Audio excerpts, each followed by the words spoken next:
Hello guys, मैं हूं आनंद सिंह। आप देख रहे हो अपना चैनल जेएसका एडियो। और हम बीमारी क्यों पढ़ते हैं, why do we fall ill, ये सेकेंड लेक्चर है क्लास 9th का। ओके, तो बिना टाइम वेस्ट किए हुए हम अपना लेसन स्टार्ट करते हैं। ये वाला why do we fall ill मैंने आप सबको बता दिया था। इसमें कुछ चीज़ें मैंने क्लियर की थी फर्स्ट लेक्चर में। अगर नहीं देखे हैं तो पुराना वाला लेक्चर देख लीजिए, अदरवाइज ये नहीं समझ में आएगा।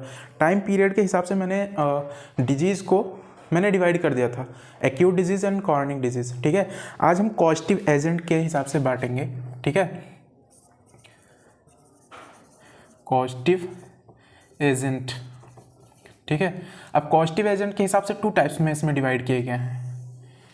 कॉजेटिव एजेंट के हिसाब से इसमें टू टाइप्स में इसमें डिवाइड कर दिए गए हैं। सबसे पहला है इन्फेक्शियस, सबसे पहला है इसमें नॉन इन्फेक्शियस डिजीज़, फिर है इन्फेक्शियस। ठीक है, नॉन इन्फेक्शियस डिजीज़। ठीक है, और दूसरा है इन्फेक्शियस डिजीज़, इन्फेक्शियस डिजीज़। अच्छा, अगर हम बात करेंगे नॉन इन्फेक्शियस, मतलब ऐसे डिजीज़ जो कि जर्म के कारण नहीं हुए हैं, तो हम इजीली इसको लिख सकते हैं not caused by germ, not caused by germ, मतलब ये जर्म के कारण नहीं हुए। इन्फेक्शियस डिजीज़ में क्या होगा, इसमें हम लिख सकते हैं, जाहिर सी बात है, इसमें हम लिख सकते हैं कॉज्ड बाय जर्म, ये जर्म के कारण हुआ है, कॉज्ड बाय जर्म। ओके, अच्छा यहाँ पे देखो, अब कॉज्ड बाय जर्म है, नॉन इन्फेक्शियस है, तो इसमें कुछ ना कुछ आएंगे भी। ठीक है, जैसे कि अगर एग्जाम्पल की अगर हम इसमें बात करें, एग्जाम्पल इसमें आएगा आपका जो कि जर्म के कारण नहीं होते हैं। अब जर्म के कारण ऐसे कौन से हम सबके नहीं होते हैं। ठीक है, जैसे कि आपका हो गया, सबसे पहला इसमें हो जाएगा कैंसर। ठीक है, कैंसर। दूसरा हो जाएगा इसमें डायबिटीज़, डायबिटीज़। ठीक है, ये सब क्या होते हैं, जर्म के कारण नहीं होते हैं, इसलिए इनको हम नॉन इन्फेक्शियस डिजीज़ बोलते हैं। ठीक है, अच्छा कैंसर कैसे होता है, कैंसर क्या जर्म से होता है क्या? नहीं, बिल्कुल नहीं।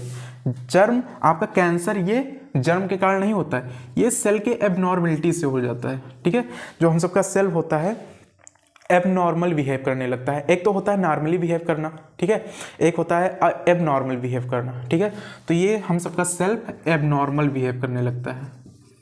ठीक है, एबनॉर्मल बिहेव करने लगता है, और इसी से क्या होते हैं कि सेल के डिवाइड बहुत ज़्यादा अमाउंट में होने लगते हैं, इसीलिए हम सबको क्या हो जाती है, कैंसर। ओके, अब इन्फेक्शियस डिजीज़ आ रहा है, तो इन्फेक्शियस डिजीज़ जो है ये तो बस यहाँ तक है।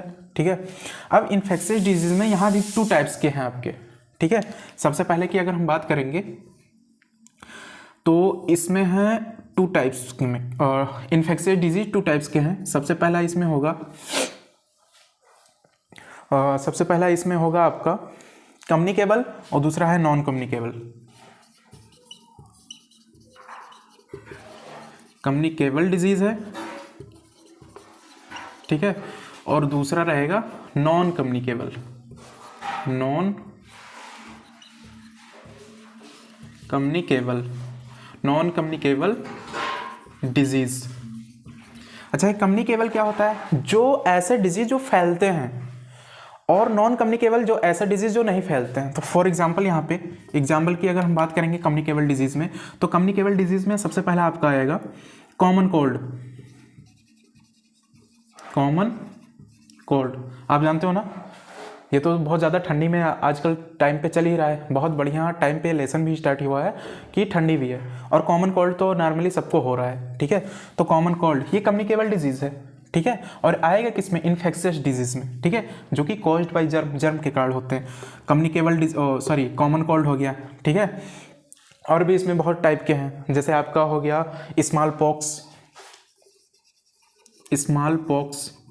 ठीक है, और फिर इसमें लिख सकते हैं हम एसटीडी का मतलब होता है sexual transmitted disease, means AIDS भी इसको बोल सकते हो, एक्वायर्ड इम्यूनोडेफिशिएंसी सिंड्रोम। ठीक, नॉन कम्युनिकेबल में क्या आएगा, नॉन कम्युनिकेबल के एग्जाम्पल में अगर हम बात करेंगे तो हम सबका मलेरिया आ जाएगा। मलेरिया ये नहीं है कि नॉन कम्युनिकेबल डिजीज़ है, मतलब ये मतलब ऐसा नहीं कि मुझे मलेरिया हुआ तो मैं तुम्हारे पास बैठूंगा तो तुम्हें भी मलेरिया हो जाएगा, बिल्कुल नहीं, ठीक है। और इसमें एक एग्जांपल और ले सकते हो कम्युनिकेबल डिजीज़ में, टीबी, ट्यूबरकुलोसिस जिसको बोलते हैं, ठीक है। जैसे कि अगर मुझे टीबी हुआ है, मैं आपके पास अगर बैठ जाऊँ, मुझे अगर स्नीज आती है, खांसी, छींक कुछ भी आती है ना, तो उसमें जर्म्स निकलते हैं, यू नो डेट, ठीक है। और फिर आप मेरे पास जब कर जाएंगे तो ईजिली आपको भी हो जाएगा, ठीक है। तो ये कम्युनिकेबल डिजीज़ है, कॉमन कोल्ड, स्मॉल पॉक्स, ठीक है। और सेक्सुअली ट्रांसमिटेड डिजीज़ है, टीबी हो गया। और मलेरिया का होता है नॉन कम्युनिकेबल, मतलब ये फैलता नहीं है, ठीक। आई मीन कहने का मतलब ये है कि मेरे को अगर मलेरिया हो गया तो आपके पास अगर बैठ जाऊँ तो आपको भी नहीं हो जाएगा, तो ये होता है नॉन कम्युनिकेबल डिजीज़ में आएगा, ठीक है। तो आई होप इतना समझ में आया होगा, नोट करो जल्दी से, फिर आगे हम बढ़ते हैं। आई होप हुआ होगा इतना, ठीक है। अब हम बढ़ते हैं, नेक्स्ट प्रोसीड करते हैं। कॉपी पेन निकाल के ज़रूर बैठा कीजिए, ठीक है, तभी आपको ये सब सारी चीज़ें अच्छे से समझ में आएंगी, ठीक है। अब हम बात करेंगे कि बीमारी कैसे फैलती है, ठीक है। तो इसको हम करेंगे mean of spread, mean of spread, ठीक है। फैलता कैसे है ये बीमारी, ठीक है। तो सबसे पहले हम लेते हैं इसमें, सबसे पहले एयर से भी फैलती है। दूसरा है इसमें वाटर, पानी से भी फैलता है, ठीक है। तीसरा है सेक्सुअल कांटेक्ट, सेक्सुअल कांटेक्ट से, ठीक है। और चौथा है अदर एनिमल, ठीक है। तो यहाँ पे देखो ईयर से क्या फैलेगा, सबसे पहला एग्जांपल हम लेंगे, मतलब मीन्स ऑफ स्प्रेड, डिजीज़ को फैलने का मतलब जरिया क्या होता है, ठीक है। कुछ मीडियम होगा ना उसका भी। तो सबसे पहला एयर है, वाटर है, सेक्सुअल कांटेक्ट है और अदर एनिमल है। तो सबसे पहले अगर ईयर में अगर हम बात करेंगे ना, तो ईयर में सबसे पहले हम सबका आएगा कॉमन कोल्ड, ये जो खांसी वासी आती है आपको, ठीक है। और आपका हो गया टीबी, ठीक है, ये भी तो एयर के जरिए ही जाएगा ना, मीडियम तो यही हुआ एयर पार्टिकल। हम खांसी या स्नीज हमको आती है तो इजीली आपको ट्रांसफ़र हो गया, ओके। फिर आपको आएगा, इसमें आएगा एयर में निमोनिया,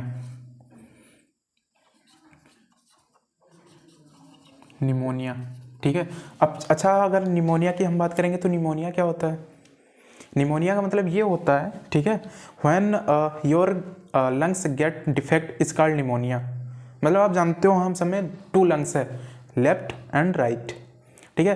तो एक लंग्स कहीं ना कहीं हम सबका अगर डिफेक्ट हो जाता है, ख़राब हो जाता है, ठीक है, तो उसको हम बोलते हैं निमोनिया हो गया है। But make a point of this, what I am saying, मैं कहने क्या वाला हूँ, ध्यान से सुनिएगा। डबल निमोनिया किसको बोलते हैं, क्या हमने कभी पहले सोचा, या आपके जहन में कभी, दिमाग में कभी आया कि डबल निमोनिया किसको हम बोलते हैं। डबल निमोनिया कहने का I mean when your both lungs get defect is called double pneumonia. जब आपके दोनों लंग्स जब खराब हो जाते हैं ना, तो उसको हम डबल निमोनिया बोलते हैं, okay. When your both lungs get defect is called double pneumonia, okay. अच्छा, तो ये बात हो गई ईयर की। अब अगर हम वाटर की अगर हम बात करेंगे, तो वाटर में आप सबका हो जाएगा, एग्जाम्पल में आएगा कालरा आप जानते हो ना, ठीक है, ये वाटर से ही होता है, ठीक है। गंदा पानी हो जाता है उसमें, ठीक है। जब बारिश आता है तो गंदे पानी में बच्चे नहा लेते हैं, ठीक है, या फिर गंदा पानी पी लेते हैं, तो उससे कालरा हो जाता है।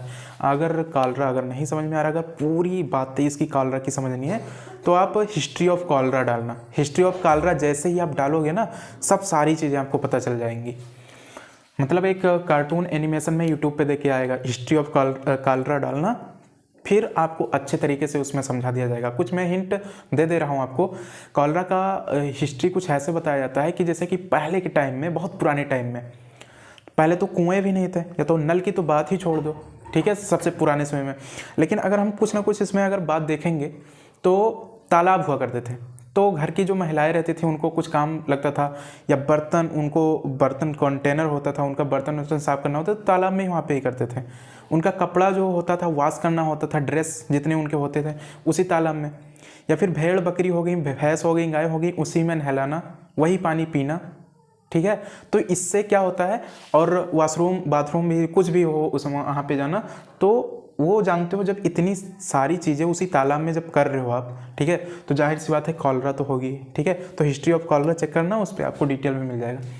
अब बताइए सेक्सुअल कॉन्टैक्ट की, तो सेक्सुअल कॉन्टैक्ट में क्या आएगा, एड्स, ठीक है, ठीक है, ये बहुत घातक बीमारी है, एक्वायर्ड इम्यूनोडेफिशिएंसी सिंड्रोम होता है, ठीक। अदर एनिमल में इसका एग्जांपल में क्या आएगा, मीन्स ऑफ स्प्रेड, डिजीज कैसे फैलता है मैं यही बता रहा हूँ, ठीक है। अदर एनिमल में क्या आएगा, अदर एनिमल में आपका आ जाएगा सबसे पहले सेक्सुअल कॉन्टैक्ट, वाटर, एयर, ठीक है। अदर एनिमल में आपका आएगा मलेरिया, ठीक है, मलेरिया, मलेरिया किससे होता है, ठीक है, मच्छर काटने से, वो फीमेल एनाफ्लीज काटती है, ठीक है, मतलब फीमेल रहती है वो, मेल हम सबको हर मतलब नुकसान नहीं पहुंचाते, तो मलेरिया, ठीक है, अदर एनिमल के काटने से हो गया। तो इतनी सारी चीज़ें हैं, मीन ऑफ स्प्रेड हो गया, ठीक है। चलो मीन ऑफ स्प्रेड हो गया, बीमारी इससे तो फैलते हैं। अब हम देखेंगे इन्फेक्शियस एजेंट, ठीक है, इन्फेक्शियस एजेंट, इन्फेक्शियस एजेंट में देखो हम सबका क्या आएगा, इन्फेक्शियस एजेंट में सबसे पहला है वायरस, वायरस, दूसरा है बैक्टीरिया, बैक्टीरिया, मस्ती नहीं करता मैं, ठीक है, मजाक नहीं करता, बैक्टीरिया है। ऐसे हम सबके एक चौहान सर थे जो मैं क्लास 9th में पढ़ रहा था, तो बैक्टीरिया को जब भी बोलना होता था ना तो कॉमेडियन वर्ड वहाँ पे यूज़ करते थे, बैक्टीरिया, ठीक है। तो यहाँ पे मेरे को भी अभी तक याद है, क्या होता है ना कि अगर कोई टॉपिक आप सीरियसली पढ़ाते जा रहे हो ना तो बच्चों को नहीं समझ में आता, कुछ ऐसा करना चाहिए कॉमेडियन थोड़ा पॉइंट, तो कॉमेडी जब कर देते हो क्लास में ना, हाँ बच्चों का माइंड भी सेटअप हो जाता है, ऑन हो जाता है, तुरंत समझने लगते हैं उधर। बैक्टीरिया, ठीक है, या बैक्टीरिया, बैक्टीरिया मतलब नहीं बोलना, मजाक कर रहा हूँ, ठीक है, बैक्टीरिया इसको बोलते हैं। फिर आएगा फंगस, तीसरा है फंगस, ठीक है। चौथे में आपका आएगा multi cellular,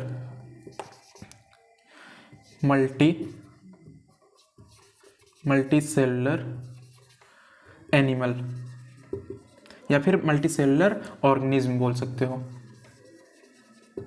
multi cellular organism, बात समझ में आ गई। तो ये हो गया चौथा, ठीक, वायरस, बैक्टीरिया, फंगी और फंगस हो गया, और मल्टी सेलुलर ऑर्गेनिज्म हो गया।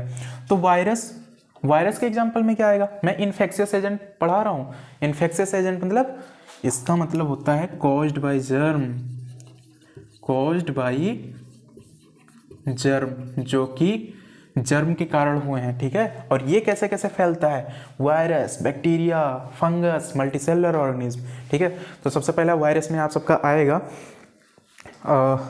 सबसे पहला आ जाएगा आपका कोरोना वायरस, जो कि अभी ट्रेंडिंग में है, ठीक है, कोरोना वायरस, कोरोना वायरस नाम ही इसका, ठीक है। दूसरे अगर एग्जांपल की अगर हम बात करेंगे तो पोलियो आ जाएगा, पोलियो, ठीक है, पोलियो। बैक्टीरिया की अगर हम बात करेंगे, इसमें एग्जांपल में अगर हम बैक्टीरिया की अगर बात करें तो बैक्टीरिया में हम सबका क्या आएगा, सबसे पहले टाइफाइड, टाइफाइड, फिर और क्या आ जाएगा, इसमें कॉलरा भी आएगा बैक्टीरिया में, ठीक है।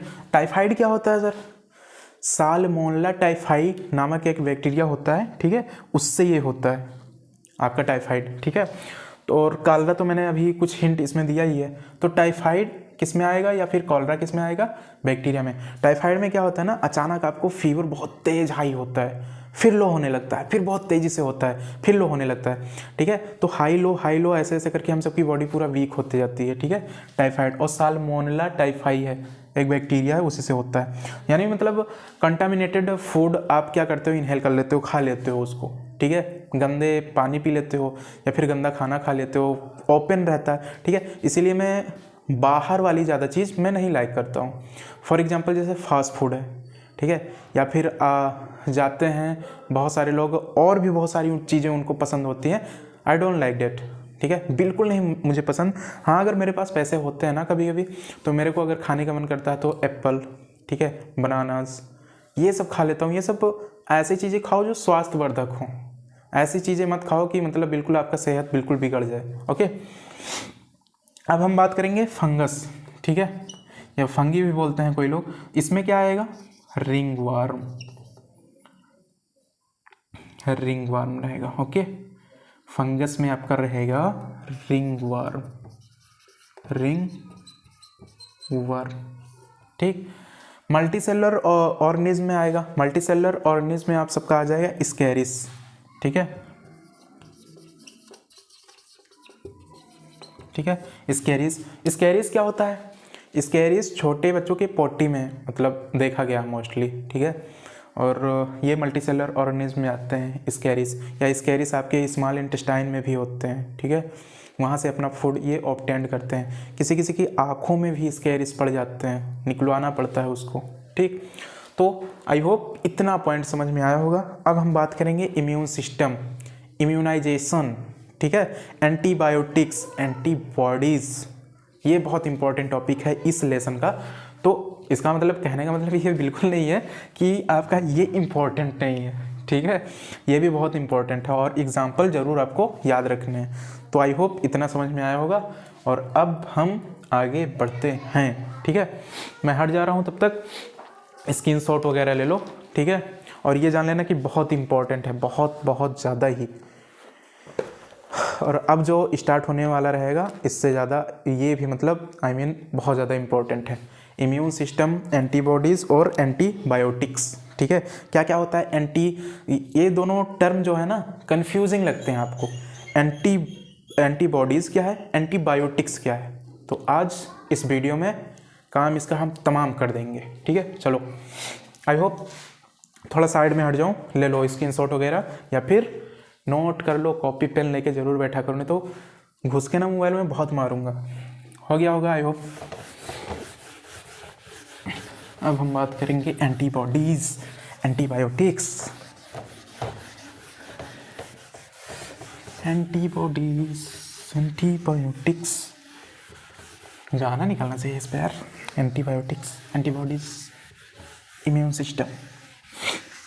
चलो come to the point. Immune system देखो क्या है, इम्यून सिस्टम। ठीक है, इम्यून सिस्टम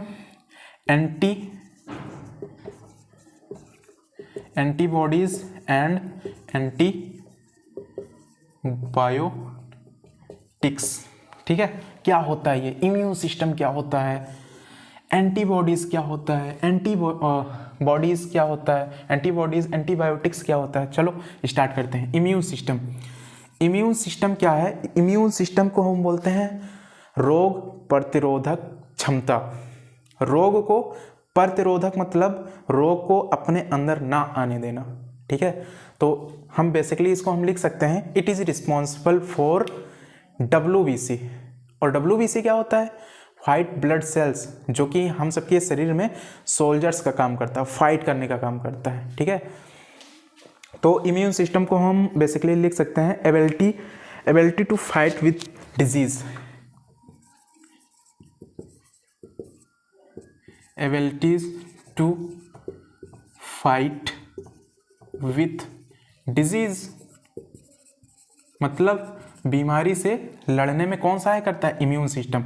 और ये क्या होता है, WBC, वाइट ब्लड सेल्स, ये हमारे शरीर में फाइटर को तैयार करवाता है, मतलब फाइट करने के लिए धड़ाधड़। ठीक है, तो WBC इज आल्सो रिस्पॉन्सिबल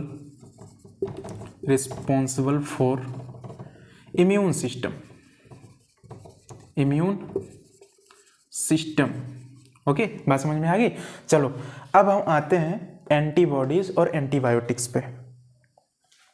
कान के पर्दे नहीं खुले हैं तो खोल लो, चश्मा अगर नहीं लगाया हो तो दूरबीन, आंखें 4 कर लो, 2 मत करना, 4 कर लेना, बहुत अच्छे से समझना, समझ में आएगा, आई होप मज़ा आएगा।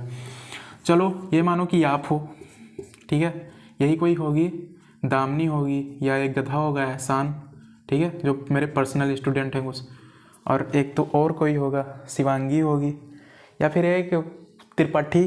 ठीक है, ये तुम ही सब हो, कितने प्यारे लग रहे हो, वाह। 440 वोल्ट का झटका। देखो बाल ऐसे हो जाते हैं, ठीक है। चलो अब देखो इसमें क्या है, मान लो कि यहाँ पे है डॉक्टर एहसान, ठीक है। इस बेचारे में क्या हो गया ना, जर्म घुस गए हैं, ठीक है, कीटाणु इसमें घुस गए हैं, ठीक है। तो इसको क्या होता है ना कि मतलब जब अटैक कर देते हैं इसमें, ठीक है, इसके बॉडी में जब अटैक करते हैं तो आप जानते हो, ठीक है, कुछ चीज़ें तो इसमें जान ही चुके हो आप, वायरस या फिर जर्म, ठीक है। तो जर्म एक क्या होता है, एक वायरस होता है, ठीक है, और एक क्या होता है, नॉन वायरस। नॉन वायरस, अब नॉन वायरस में बहुत सारे आ गए हैं इसमें, बैक्टीरिया, ठीक है, प्रोटोजोन, ठीक है, हाँ प्रोटोजोन्स हो गए। 1 minute. Hello guys, I am sorry for disturbance. थोड़ा पापा बुला रहे थे, उनका मोबाइल कुछ दिक्कत हुआ था, देखना था वही, ठीक है। आओ अपने पॉइंट पे। तो मैं जर्म बता रहा था, जर्म एहसान में इंटर मारा, ठीक है। तो इसमें भी आप जानते हो जर्म 2 टाइप्स के होते हैं, एक वायरस होता है, एक नॉन वायरस। तो नॉन वायरस में आप बैक्टीरिया हो गया, प्रोटोजोन्स हो गया, ठीक है, या फिर फंगस भी बोल सकते हो, ठीक है। अच्छा ये क्या होता है, ये नॉर्मली आपके ठीक होते हैं, लेकिन अब देखो पॉइंट की बात करते हैं। हम सबसे पहले बात करेंगे एंटीबॉडीज। मान लो यहाँ पे जर्म इसमें इंट्री मारा, ठीक है। तो ये सब जब जर्म इंट्री मारेगा, ठीक है, तो तब फिर ये क्या करेगा, तुम्हारे शरीर में WBC है, क्या चीज़ है, WBC, व्हाइट ब्लड सेल्स, और ये क्या करेंगे, लड़ेंगे इससे। और लड़वाएगा कौन, आपका एंटीबॉडीज, एंटीबॉडीज लड़वाएगा। अच्छा अब देखो WBC को क्या कर दिया एंटीबॉडीज, तुरंत हथियार दे दिया, इसको तैयार कर दिया तुरंत, ठीक है। दुश्मन आ रहे हैं, अटैक करना है तुरंत, ठीक है, हमला बोलना है इस पे। अब एंटीबॉडीज, फाइटर कौन है हम सबकी बॉडी के, WBC, व्हाइट ब्लड सेल्स, ये तुरंत डंडा वंडा लेके तैयार हो गए यहाँ पे, ठीक है, जो भी इनके पास था। अब जैसे ही जर्म इंटर किया, तुरंत ढिसुम करके इनको ख़त्म कर दिया। लेकिन सपोज करो एक कंडीशन ऐसा भी होगा कि ये जर्म बहुत स्ट्रॉन्ग है, मतलब ये बहुत ज़्यादा खाना वाना खा के आया है, ठीक है, कि आज छोड़ेंगे नहीं, आज डॉक्टर एहसान को हम ले डूबेंगे, ठीक है, या कोई भी होगा। तो ये मान लो कि बहुत स्ट्रॉन्ग है, ये जर्म बहुत ज़्यादा स्ट्रॉन्ग है, इसकी बॉडी में एंट्री मारा, ठीक है, तो एंटीबॉडीज तुरंत तो तैयार ही होगा, जो भी अपना कुछ लिया होगा, ठीक है। एंटीबॉडीज लड़ते लड़ते क्या हो गया, WBC डेड हो गया, मतलब WBC बहुत ज़्यादा कम हो गया, व्हाइट ब्लड सेल्स, ठीक है। अब क्या हो जाएगा, अब जर्म का बोलबाला हो गया आपकी बॉडी पे, अपना वर्चस्व स्थापित कर लिए। और जर्म की क्या खासियत बात होती है, जैसे ही जर्म आपकी बॉडी में इंटर करेंगे, ठीक है, तुरंत एक रहेंगे, यहाँ पे मल्टीप्लाई करना स्टार्ट करेंगे तुरंत, ठीक है, तुरंत मल्टीप्लाई करना, तुरंत यहाँ पे ऐसे करके स्टार्ट कर दें। तो आप क्या जाते हो, भागते भागते, ठीक है, गिरते पड़ते जाते हो, डॉक्टर सर बहुत तेज़ फीवर है, बचा लो मुझे, ठीक है, बहुत तेज़ी से मेरा सर फटा जा रहा है, फलाना धमाका करके कुछ भी बोलते होंगे ना। तो आपको क्या चीज़ देते हैं, डॉक्टर देते हैं आपको एक्स्ट्रा चीज़ें, दवा, बाहर से आप दवा लेते हो ना, या फिर इंजेक्शन लेते हो ना, तो इंजेक्शन और दवा होता क्या है, बेसिकली होता है एंटीबायोटिक्स, ठीक है, एंटीबायोटिक्स। अब एंटीबायोटिक्स क्या करता है, बाहर जो एक्सटर्नल जो आप दवा लिए हो ना, उसमें मेनली यही WBC को स्ट्रॉन्ग करने की वो चीज़ें होती है, उसमें आपके फाइटर को वहाँ पे डबल करवा देता है, ठीक है। ये जो WBC जो डेड हो चुका था, इसको अब जीवित करता है कि उठ जा अब तू उठ, चलो इसको फोड़ना है अब, ठीक है, जर्म को हटाना है पूरा। अब जैसे ही एंटीबॉडीज लेते हो, तुरंत इसका खात्मा हो जाता है। इतनी बात समझ में आई। तो एंटीबॉडीज क्या होते हैं, WBC को प्रिपेयर करते हैं, बेसिकली यही होता है। एंटीबॉडीज WBC को प्रिपेयर किया और जर्म को तुरंत हटा दिए। लेकिन कंडीशन ऐसा होता है कि एंटीबॉडीज आपकी बॉडी में कम हो गई, मीन्स WBC कम हो गया, तो जर्म ज़्यादा हावी हो जाएंगे और आप बीमार पड़ जाएंगे। इसीलिए हमको बाहर की चीज़ें, दवा लेनी पड़ती हैं या फिर इंजेक्शन लेने पड़ते हैं, और उसमें क्या होता है, वो बायोटिक्स होता है। फिर हमारे शरीर में WBC एक्टिव हो जाते हैं, फिर ढिसुम करके इसको, जर्म को भगा देते हैं। अच्छा अब यहाँ पे देखो, मैंने जर्म को बताया है, एक वायरस होता है, एक नॉन वायरस होता है। तो वायरस में एक्चुअली में क्या होता है ना, ये नॉन वायरस जो होता है ना, ये हम दवा ले लेते हैं, ठीक है। कौन सा दवा? मान लो कि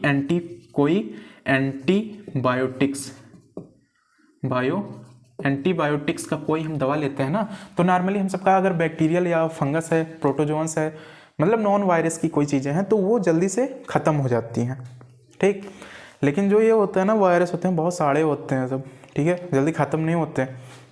फॉर एग्जांपल मैं आपको बता दूं, आपको कॉमन कोल्ड हुआ है, खांसी हुई है, ठीक है, सर्दी में खांसी हुई है आपको, तो आप मेडिसिन तो लेते हो, मतलब उसके असर को कम कर देते हो, लेकिन वायरस इतना जल्दी से नहीं जाता, वायरस तुरंत नहीं ख़त्म हो जाता। बात समझ में आ गई? मतलब उसके असर को थोड़ा सा दबा सकते हो, लेकिन ये जाएगा वायरस अपने ही टाइम पे।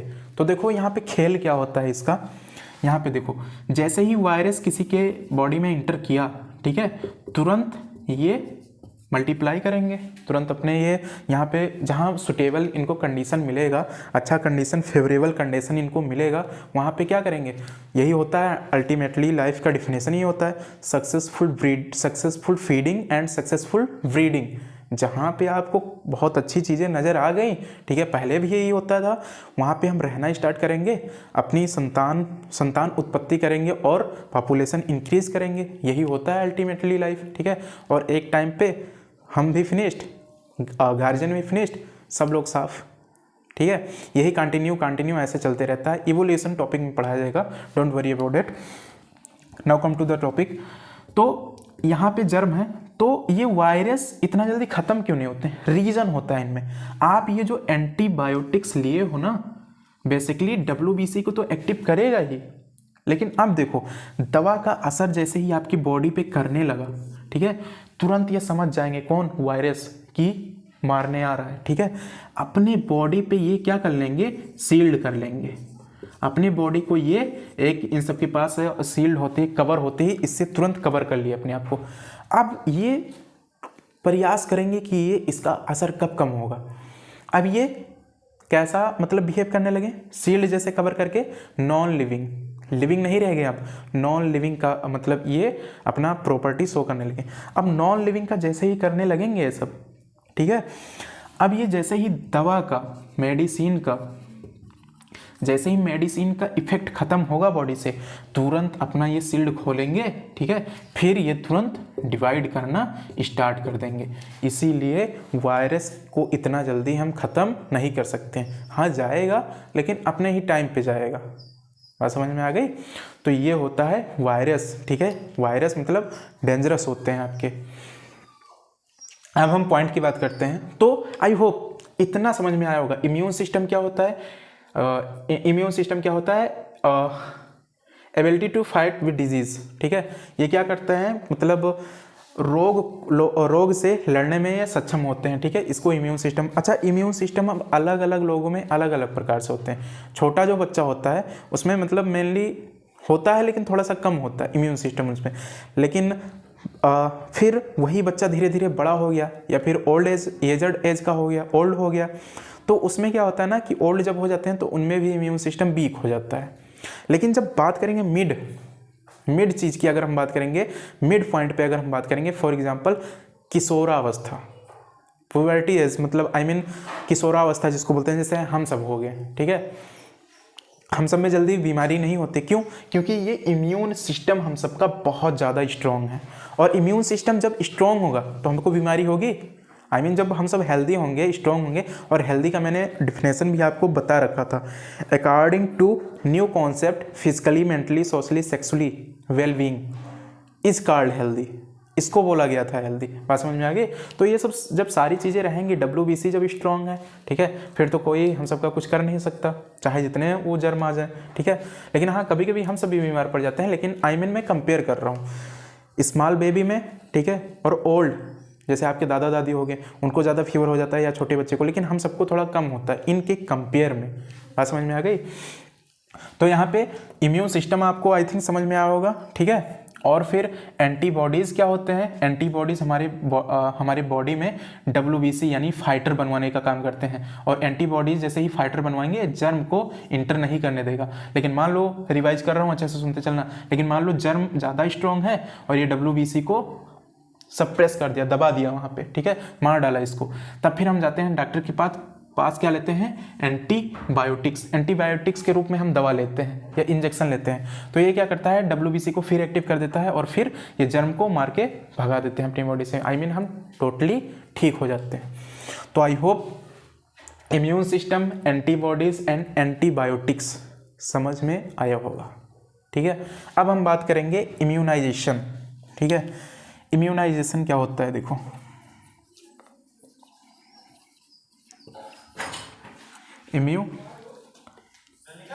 इम्यूनाइजेशन, ठीक है। इम्यूनाइजेशन देखो हम सबका क्या होता है। इम्यूनाइजेशन बेसिकली ऐसा बोल सकते हो, it is fooling our body. हम अपने बॉडी को मूर्ख बनाते हैं।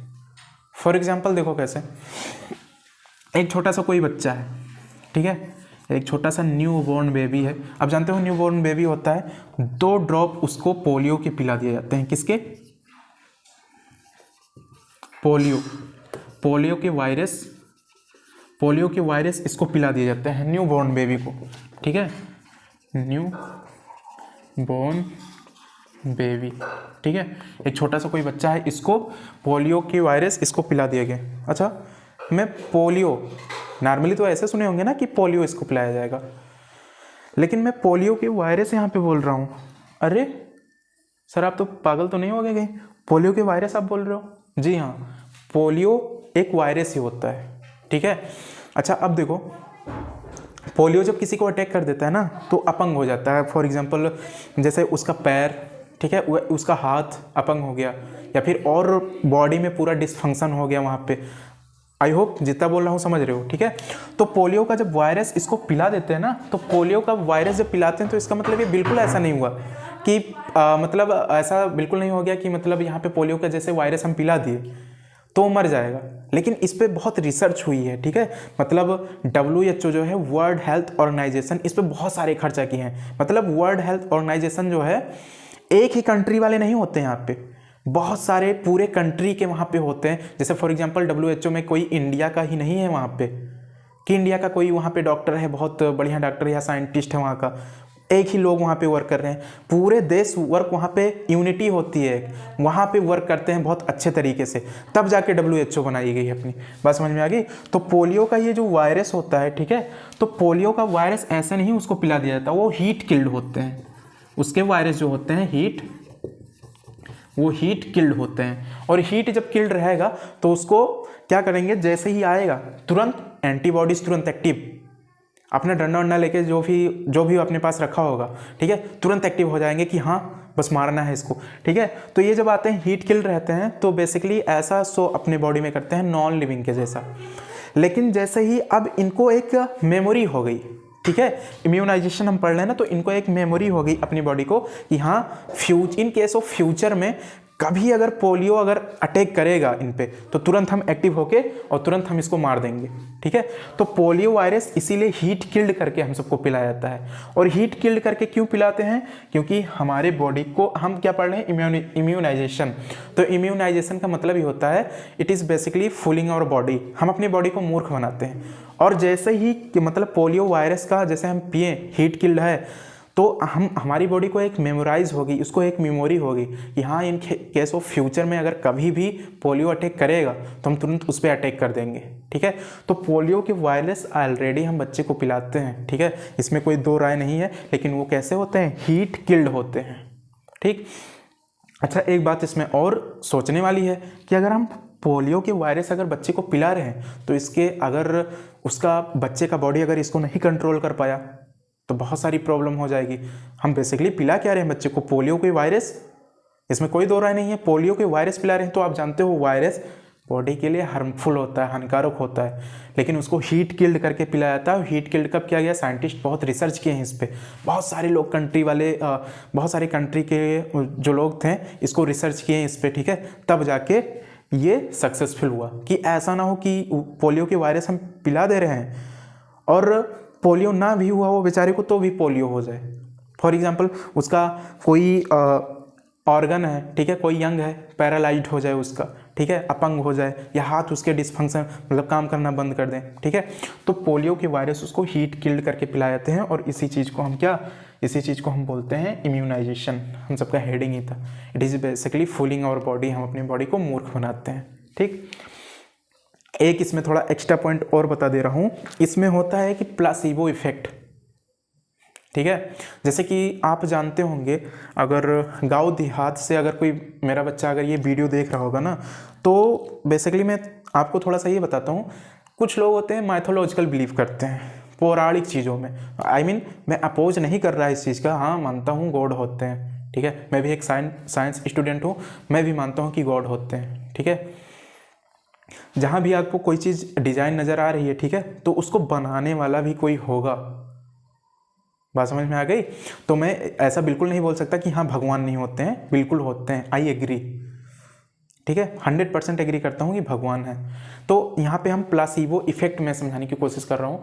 तो अगर बड़े बड़े डॉक्टर्स को अगर दिखा के ना, अगर कोई पेशेंट अगर ठीक नहीं हो रहा है, कोई पर्सन है उसका फीवर ठीक नहीं हो रहा है या फिर और कोई चीज़ें हैं, दिक्कत हैं तो नहीं ठीक हो रहा है, तो आप जानते हो अगर गाँव देहात से होंगे ना, तो ऐसे बोलते हैं इसको नज़र लग गई है, टोना लग गया है इसको, या फिर और भी बहुत सारे हिंदी में बोलते हैं उसको, ठीक है। तो आप जानते हो वो सब में क्या हो जाती है ना, थोड़ा निगेटिव थिंकिंग ऐसी आती है उन सबको, बोलते हैं कि चलो वहाँ पे बाबा के पास चलते हैं, ठीक है। या फिर उनके पेट में बहुत तेज़ी से दर्द कर रहा है, बहुत दिन से दवा खा रहे हैं, ठीक ही नहीं हो रहा है, वो बोले नहीं मेरा ऑपरेशन कराओ, मेरे पेट में कुछ है ज़रूर, ठीक है। उन पे एक निगेटिव थिंकिंग आ जाती है, मतलब अपने मन से वो सोचने लगते हैं। That is called placebo effect. अभी बातें मेरी खत्म नहीं हुई, ध्यान से सुनो।